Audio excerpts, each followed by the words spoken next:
Hey guys, it is Chad with Beverage Professor, the channel designed to teach you about all things alcohol. Hey, today I just want to teach you a little bit about some sparkling wine.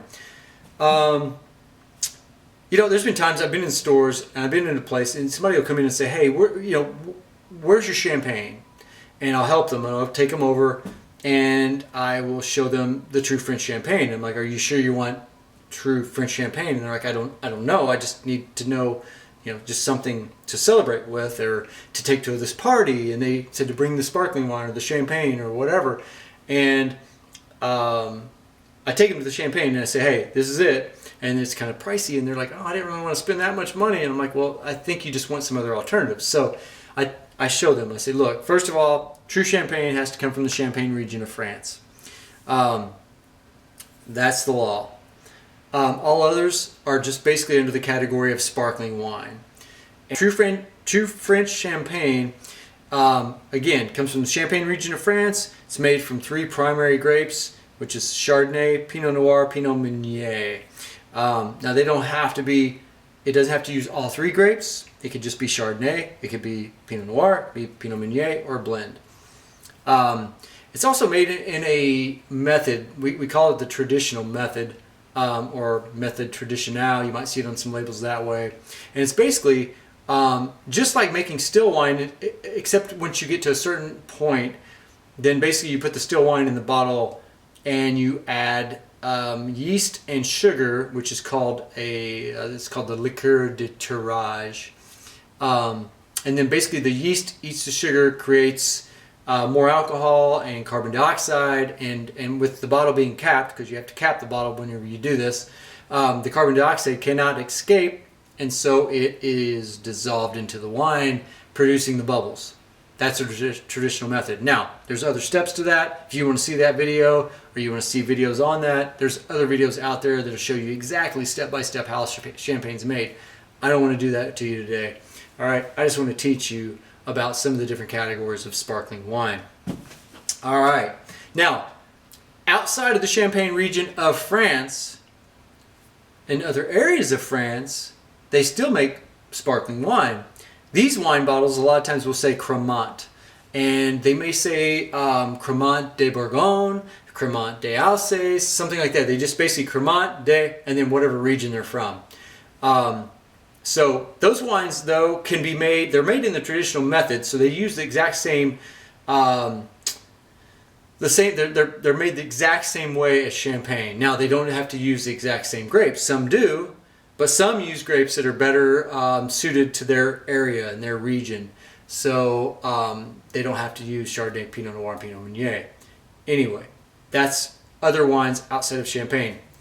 Next, we're going to show you some different categories that you'll see in stores. One is Prosecco.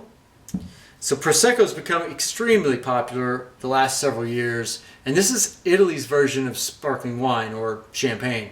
Now, it's not made in the champagne method. It's not made in the traditional method. And the primary grape that goes into to making Prosecco is Glera. It's a white grape. Now, 85% of the wine has to be Glera, or has to be made from the Glera grape. They can use 15% other grapes. It's made in the tank method or the Charmat method, which basically is all the secondary fermentation is not done inside the bottle. It's done in stainless steel tanks and vats. So this just makes it a little easier to produce and a little less expensive. So these wines are for the most part dry, but they can have various sweetness levels as well. All right, we're going to move on to Spain. I'm going to get my glass here. Speaking of glasses, this is a champagne flute, okay? And most of the time when you see champagne or sparkling wine, it's in a flute. But you don't have to use a flute. A lot of people like to use white wine glass also. So you could also, in fact, this is becoming more common, is putting your sparkling wine in champagne or in white wine glasses. So anyway, just letting you know that. So we're in Spain. So in Spain, they call their wine, and I don't know if you can see this label very well, but they call it Cava, C-A-V-A. And this is made actually in the same method as champagne. So it's the traditional method. They do the exact same process that you would do champagne. Now, they don't use the same grapes. The different grapes that go into Cava are Charello, Macabeo, and Perriata. Those are the three primary grapes that go into Cava. Okay. Now, again, this is a dry wine most of the time. Now, you'll see some Cavas out there that'll say sweet. They'll be labeled sweet. Some of them may be labeled brut. Some may be extra dry. So, again, I just want you to remember that brut is the driest. Extra dry is less dry than brut. All right, we're gonna move on, and we're gonna go to California. Well, in California, they make a lot of different sparkling wines, and some of the better quality wineries, the nicer wineries, a little more expensive, they want to try to make their sparkling wines in the traditional method, more like the champagne method. Okay.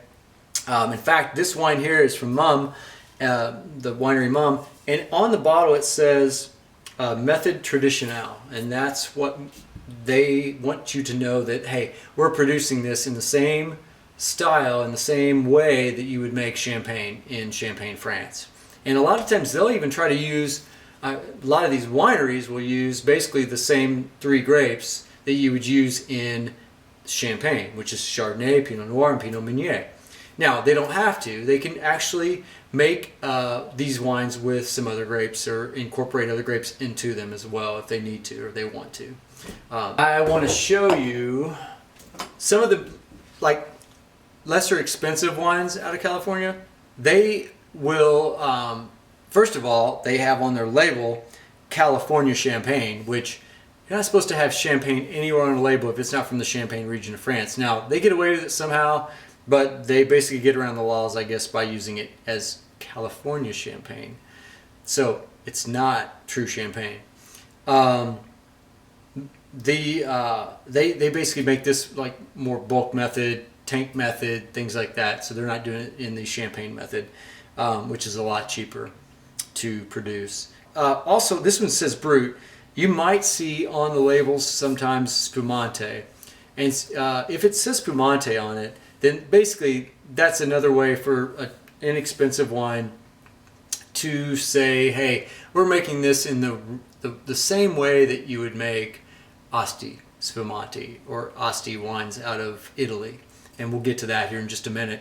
And so basically those are sweeter wines, okay? Just so you know that. Now then, I am moving on to Asti. We're going back to Italy again, okay? We had Prosecco, now we're going to Asti. And Asti is a province and an area basically in the Piedmont region of Italy. And the grape that goes into Asti is Moscato, which is sweet. So if you want all these others, most of them have been drier, like I said. Some may produce it in a sweet style, but this is always going to be sweet. So if you want a sweet sparkling wine, I would stick with Asti. This brand here is called Tosti. There's another popular one out there called Martini and Rossi, and it's all made from Moscato. Some other things you will see on labels, you might see a Blanc de Blanc, which means white wine from white grapes, or Blanc de Noir, which means white wine from red grapes. So, that being said, basically what like the Blanc de Noir would be, they would like say if it's a true French champagne, then the two red grapes they could use would be Pinot Noir and Pinot Meunier. So they basically would just squeeze those red grapes, the juice comes out clear. The only reason you would get color out of that is if you're keeping skin contact, and that's where the color comes in the wine. So they don't use the skin contact, they just press the grapes, but they're getting a white wine from red grapes. Okay, so Blanc de Noir. Hey, I appreciate you guys. Please, if you've got, if you like this video, subscribe to the channel. Please press that like button. Share it with your friends. And please watch other videos. I'm going to keep making these, okay? We're going to keep teaching you all about wine, liquor, and beer. You can also follow me on Instagram at Beverage Professor and on Twitter at Beverage Professor. Thank you guys.